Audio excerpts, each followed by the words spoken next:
Réveille-toi, l'émission qui reconnecte à l'essentiel, présentée par Valérie Karchi, coach artiste de l'âme et conférencière, fondatrice de Wake Up and Smile.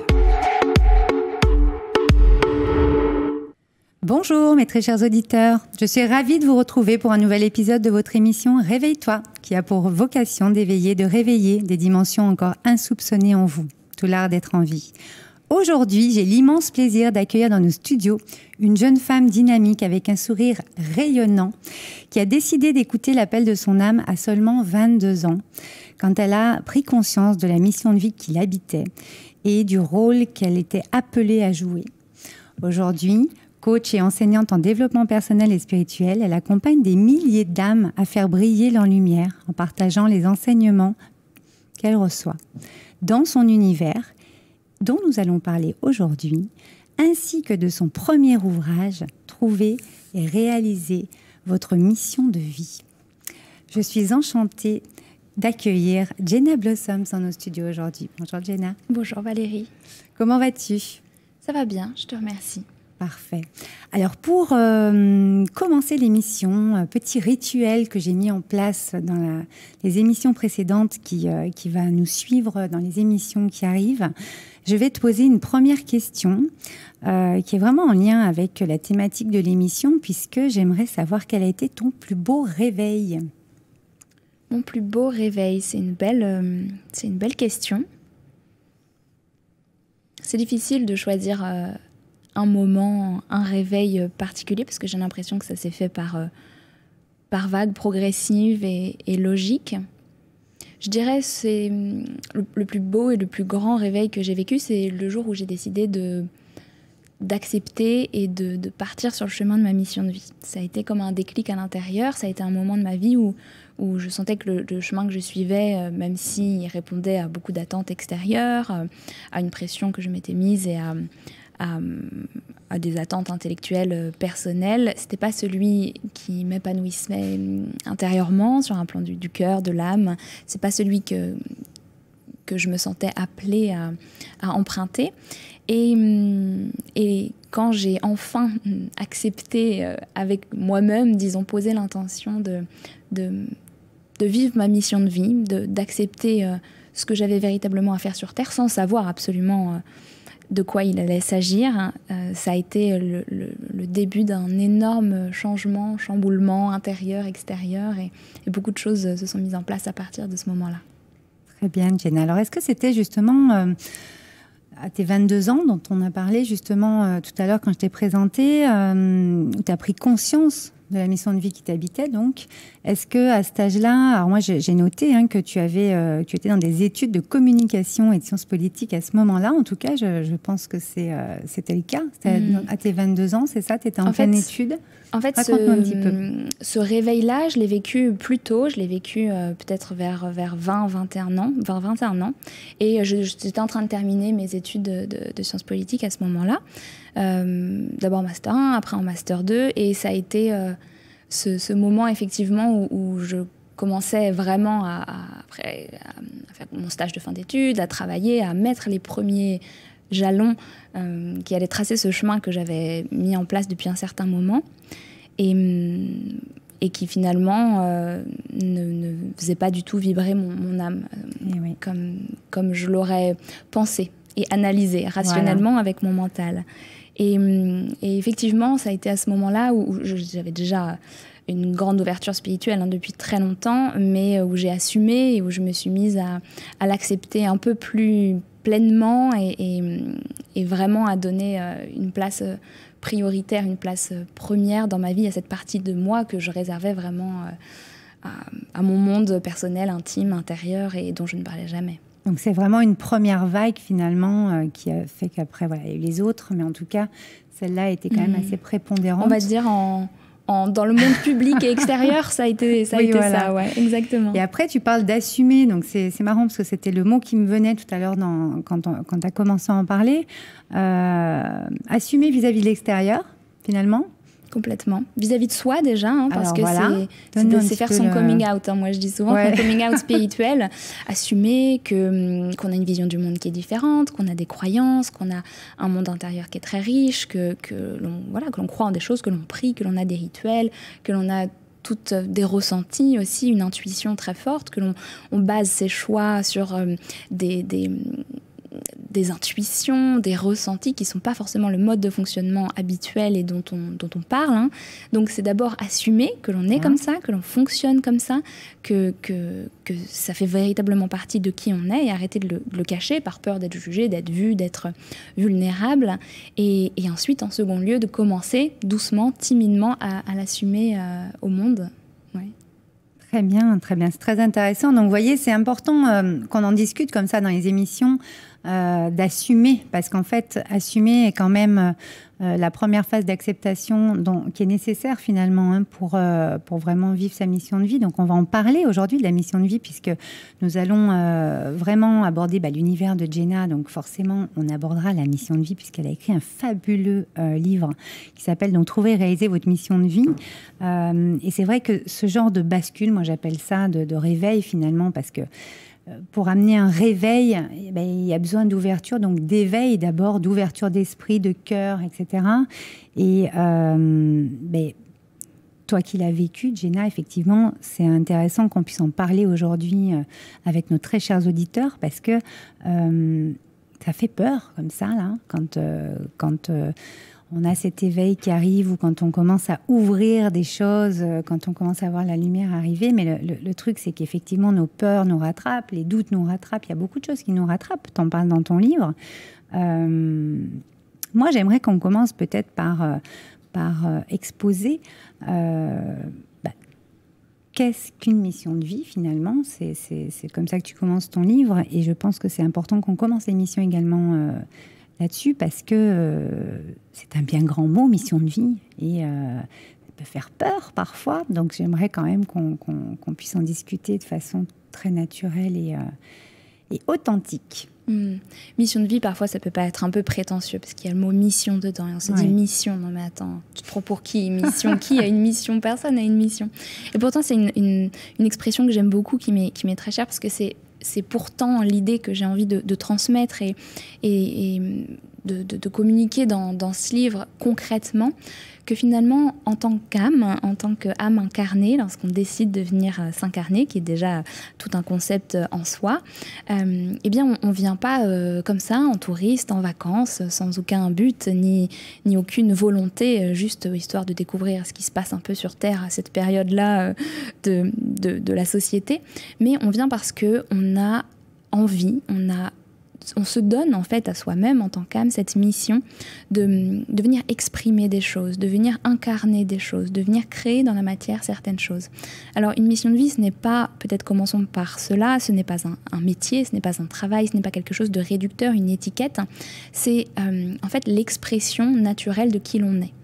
Donc, comment expliquer ça de façon plus claire? C'est véritablement cette idée que vous êtes venu avec une raison bien précise, que vous avez des choses à faire sur Terre, que vous avez une mission particulière, vous avez des énergies à transmettre par qui vous êtes, parce qu'on est tous des gens uniques, avec une histoire, une expérience, un passé, une vision du monde, et puis tout simplement des talents aussi uniques, qui ne sont pas forcément des compétences, hein. Il ne s'agit pas d'être le meilleur dans une compétence particulière, mais on a une énergie qui est une signature unique et particulière. Et lorsqu'on met cette énergie-là au service de nos actions, de notre vie, et de ce qui nous est cher, de ce qui fait vibrer notre cœur, à ce moment-là, il se passe des choses magiques et des choses très lumineuses, et là, on commence à entrer sur le chemin de notre mission de vie.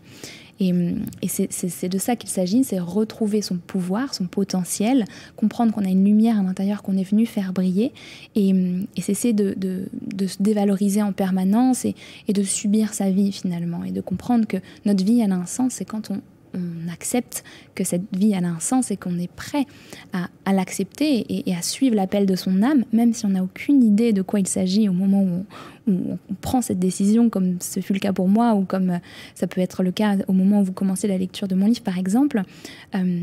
Vous prenez en fait vous faites un acte de foi, vous posez véritablement les premiers pas, les fondations d'une vie qui va être très différente, qui va être basée sur... C'est une vie qui va finalement vibrer, en fait, qui va faire vibrer la personne, où on se sent en vie, pour le coup, parce qu'on a envie de faire les choses, parce qu'on va avancer sur ce chemin-là, en sachant pas forcément où on va au début. Hein, c'est souvent le cas, Jenna. Hein.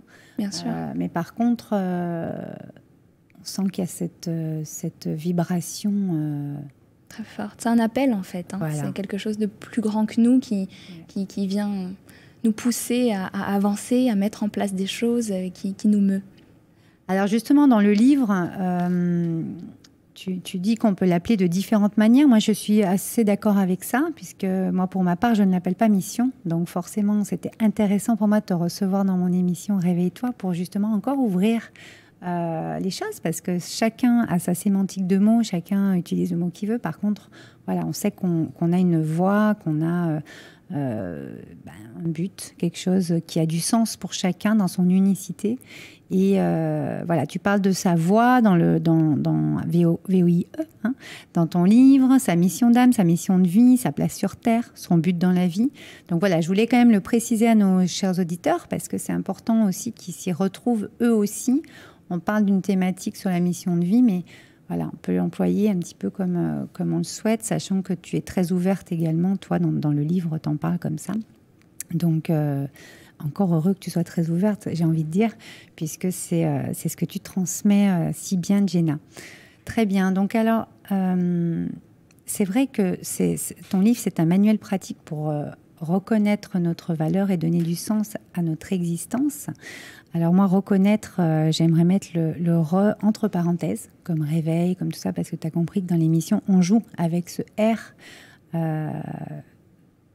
Se connaître, est-ce que c'est se reconnaître, tu vois, c'est quand même tout le jeu, justement, à un moment donné, une mission d'âme, une mission de vie, c'est qu'on sait beaucoup de choses, en fait, quand on arrive dans notre incarnation, puisque tout est décidé d'avance.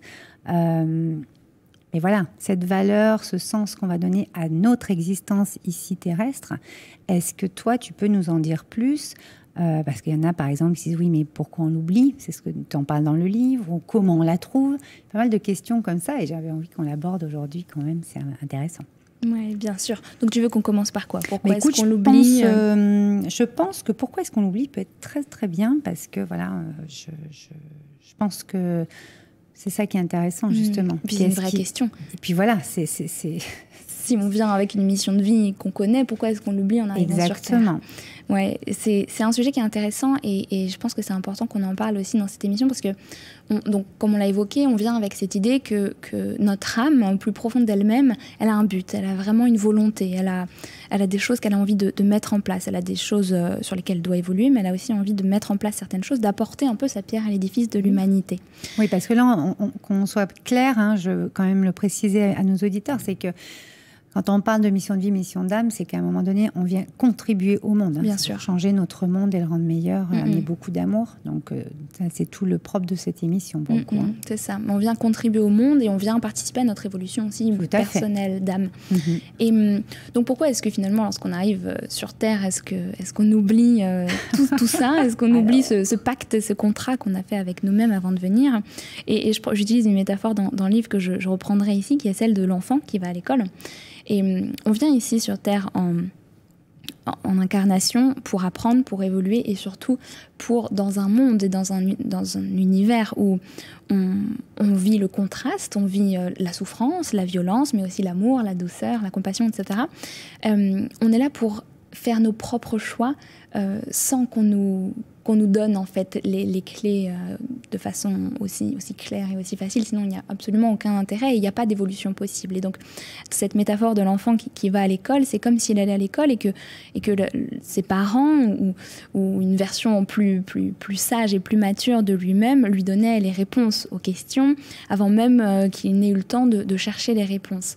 Et si on pense aider quelqu'un en faisant ça, je pense qu'on se trompe un peu parce que c'est tellement plus puissant et c'est tellement plus fort comme évolution que d'aller soit dans l'expérience, dans l'incarnation, aller trouver les réponses, aller dépasser ses peurs, aller poser des actions alors qu'on croit que c'est pas possible, aller transmuter en fait toutes les données qui sont là dès le début. Ça peut être notre âge, notre situation familiale, financière, de santé, etc.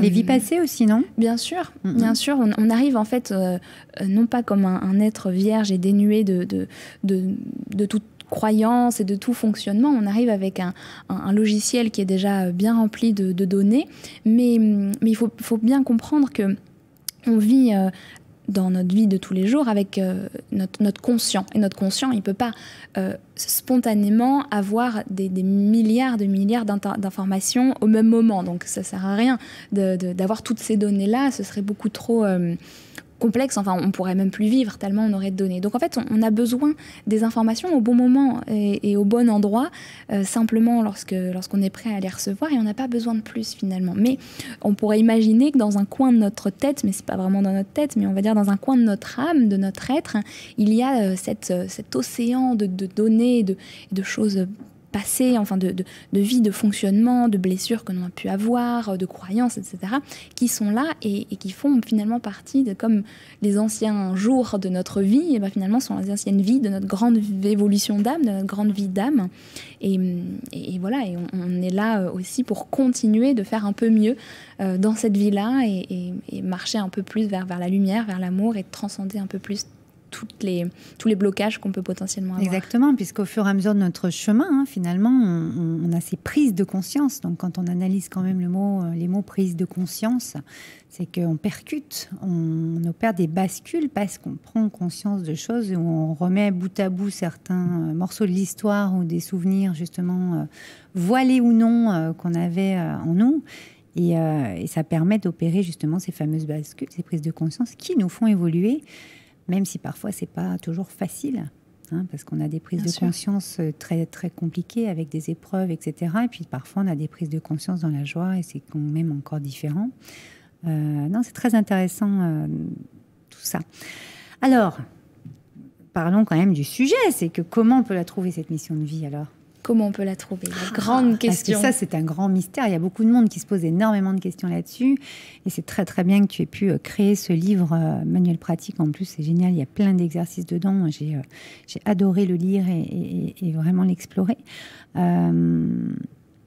Comment la trouver? C'est sûr qu'on va en parler aujourd'hui parce que on croit toujours que c'est un truc monumental et extraordinaire et plus grand que soi. Moi, je confirme que oui, c'est ça. Pour la vivre comme toi, c'est plus grand que nous et c'est extraordinaire.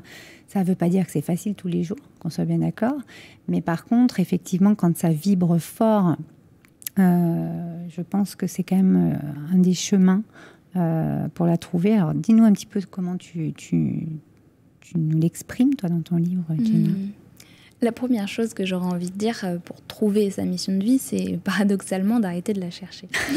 Alors, pas d'arrêter de la chercher et de cesser sa quête de sens dans notre vie, parce que c'est quelque chose qui est très important et qui continue de nous faire avancer chaque jour. En revanche, d'arrêter mentalement de se dire qu'il nous manque absolument quelque chose, qu'on est perdu, qu'il faut aller chercher à l'extérieur de soi.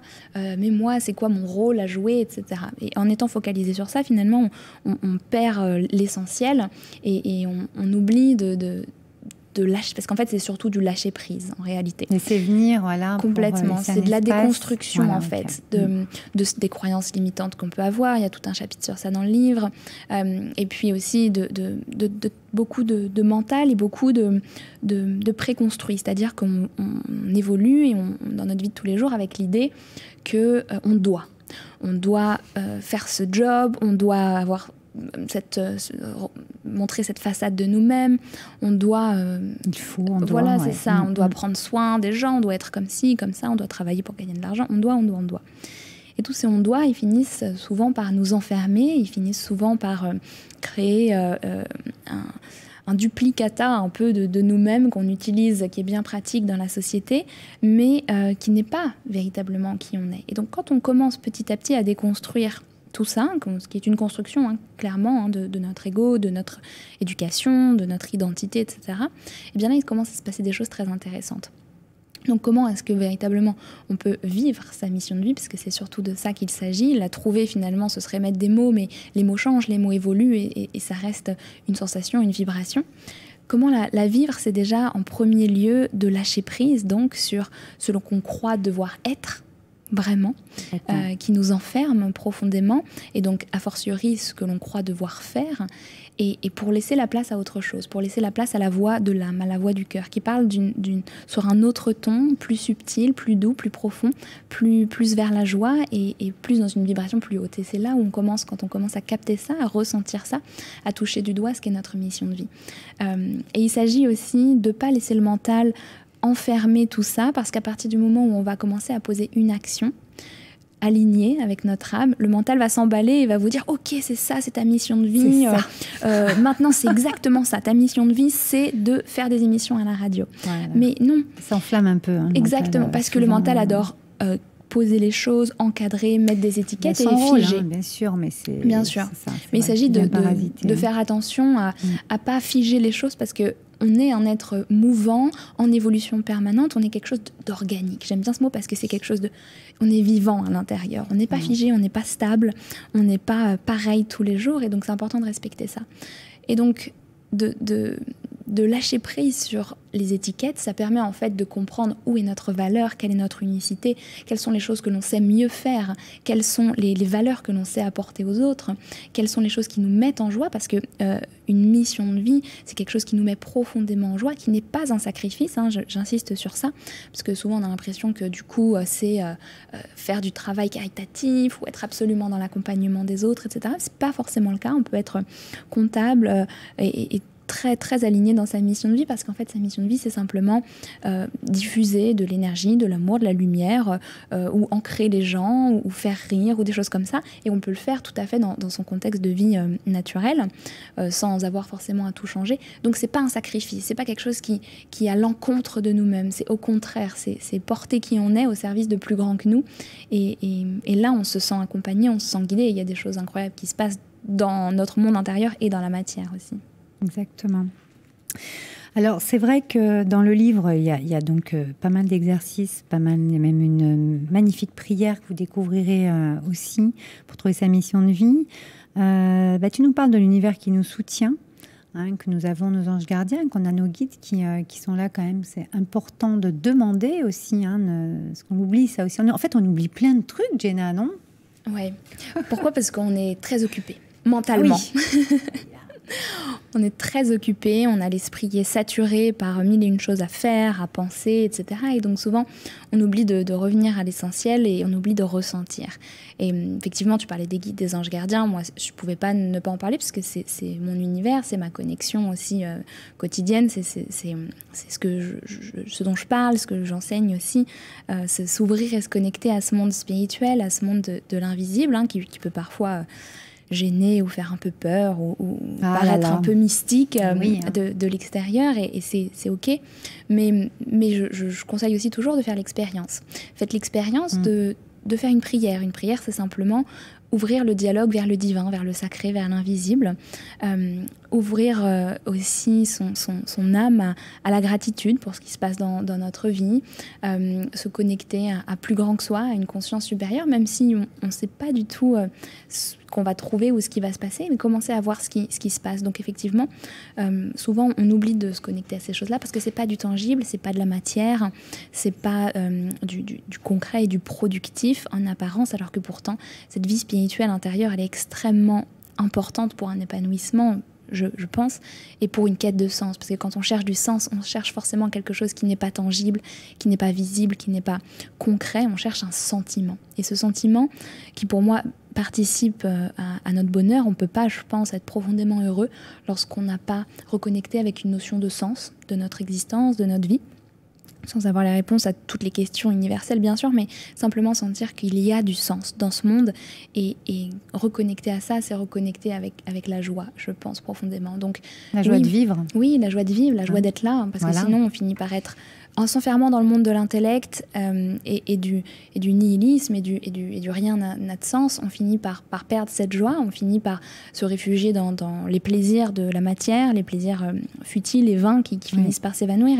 Et je pense que qu'on perd ce sentiment profond d'épanouissement qui n'est pas possible de trouver dans du futile ou dans du vin, qui est important aussi, je veux dire la matière est importante, mais l'épanouissement profond pour moi ne réside pas dans une vie désabusée, dans une vie morose, mais bien plus profondément dans quelque chose de joyeux. Un amour de la vie, ça ne veut pas forcément dire croire à ce qu'on veut, mais ça veut simplement dire sentir qu'on a un sens, sentir qu'il y a du sens quelque part et que notre vie a du sens. Oui, puis on peut le mettre comme ça après dans nos actions, on peut le mettre vraiment, ça part de l'intérieur, comme on dit souvent, ça va vers l'extérieur, hein. C'est vraiment ce sens-là, c'est ce que t'expliques Jenna, et c'est vrai que c'est important de pouvoir mettre toute cette joie, cette vibration de vie, de cœur, la puissance du cœur, dans nos actions, et donc elles vont avoir une puissance et une répercussion, une expansion qui est quand même souvent... on a les synchronicités après qui arrivent, etc.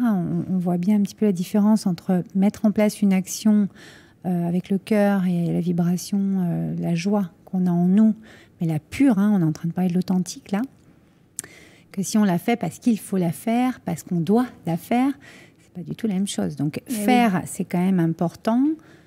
Mais c'est vrai que là, dans cette émission, on est quand même en train aussi de parler de se reconnecter à son être. C'est ça aussi, s'éveiller, se réveiller. N'est-ce pas ? Complètement. Et j'insiste sur ce que tu dis qui est très important, je pense, c'est le fait qu'une action de l'extérieur peut être exactement la même chose. Par exemple, faire la vaisselle, une action aussi triviale et quotidienne que faire la vaisselle, peut être faite dans deux énergies complètement différentes. C'est-à-dire que de l'extérieur, vous allez faire la vaisselle et la vaisselle sera faite comme résultat final. En revanche, vous pouvez la faire en subissant cette corvée absolument insupportable qu'est de faire la vaisselle et vous allez la faire en résistance, en perdant de l'énergie, en vous sentant tiré vers le bas et fatigué et en pensant à autre chose et en n'étant pas du tout dans l'instant présent. Et vous pouvez le faire dans cette vibration dont tu parlais, cette vibration de la joie, non pas en pensant que la vaisselle est votre source de joie absolue, mais simplement dans une énergie qui est supérieure, dans une énergie de je le fais pas par contrainte, je le fais parce que je suis contente d'avoir de la vaisselle propre. Une fois que j'ai terminé cette action, je suis contente de pouvoir me lever, de pouvoir utiliser mon corps, d'avoir un espace chez moi où je peux avoir de l'eau pour faire ma vaisselle. Et au-delà même de ces pensées qui sont encore des pensées, simplement de le faire sans la résistance, sans cette forme de passivité et de victimisme un peu de je subis ce qui se passe, et donc je vous garantis que vous ferez la vaisselle beaucoup plus ancrée dans l'instant présent et dans une énergie complètement différente. C'est un exemple un peu rigolo, mais ça exprime bien ça. Tu as tout à fait raison. Et puis en plus, la vaisselle, moi je dis toujours qu'on lave notre âme, on lave notre esprit, on lave nos pensées. Il y a toute une partie plus spirituelle aussi quand on fait une action. L'intention qu'on y met dedans, ce que tu disais, Jenna, c'est vraiment ça. C'est qu'à un moment donné, qu'est-ce qu'on en fait de cette action ? Nous, dans notre être intérieur, on a chacun notre façon d'interpréter les choses et de vouloir les vivre différemment. C'est pour ça qu'on est unique et dans notre unicité aussi. Alors, on va parler un petit peu de se lancer dans sa mission de vie. Quand on prend conscience... voilà, cet appel intérieur, cette lumière qui commence à se déployer, etc. Moi, j'appelle la puissance intérieure. Cette lumière, c'est vraiment ce qui va éclairer sur le chemin, finalement, qui n'est pas forcément simple, hein, on le reprécise. Mais c'est vrai que, voilà, tu parles dans le livre d'accepter, donc je pense qu'on en a quand même assez parlé durant l'émission, donc de s'écouter. Écouter et s'écouter, moi je dis souvent, parce que c'est toujours le jeu de l'intérieur et de l'extérieur. Tu en parles très très bien dans le livre également. Je vous laisserai découvrir ça.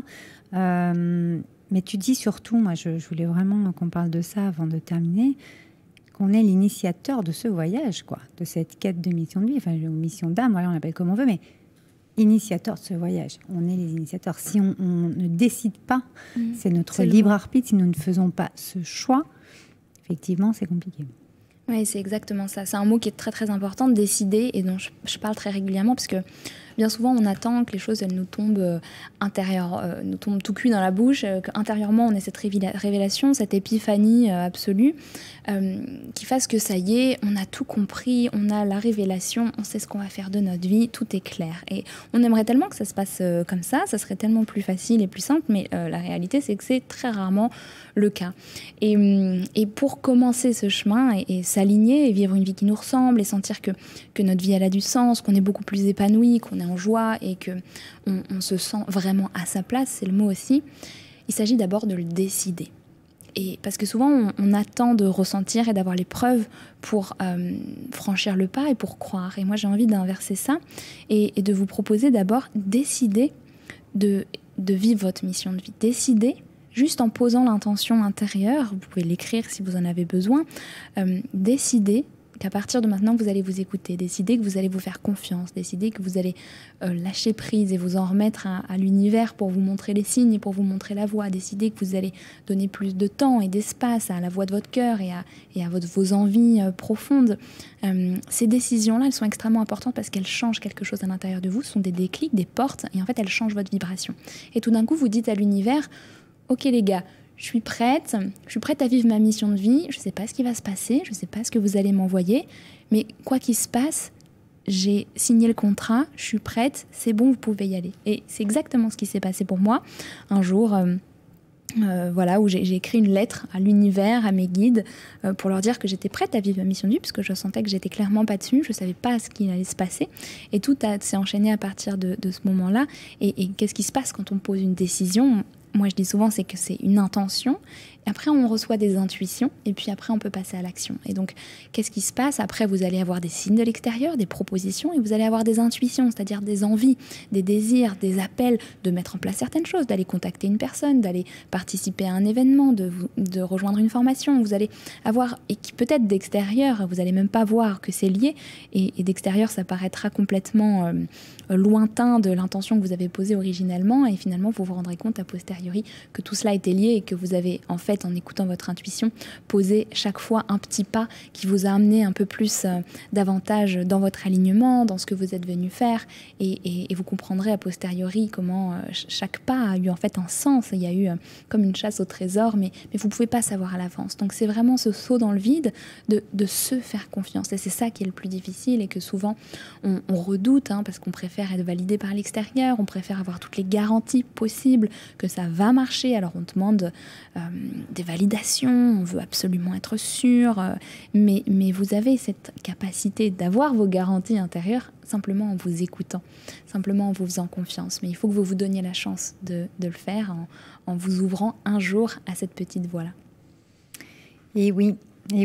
Donc, écoutez, moi je pense qu'on a quand même parlé de pas mal de choses. J'aurais aimé aborder la visualisation créatrice dont tu nous parles à la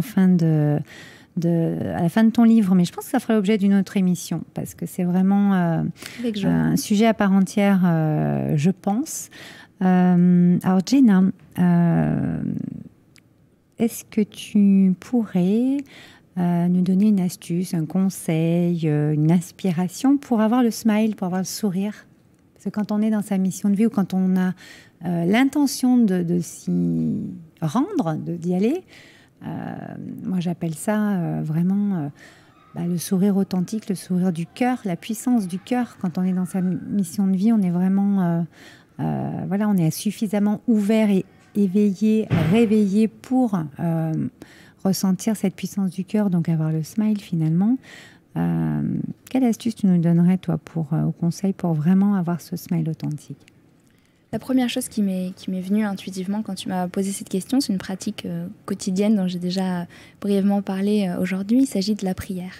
Et je voudrais entendre ce mot dans une acception non religieuse du terme, mais plutôt comme vraiment cette ouverture, ce dialogue et cette parole qui serait dirigée vers le divin, vers le plus grand que soi, vers une conscience, une intelligence plus grande, plus vaste, plus belle, plus lumineuse que soi. Parce que souvent, on a un dialogue qui est très horizontal, on parle autour de nous, aux gens autour de nous, et à nous-mêmes finalement.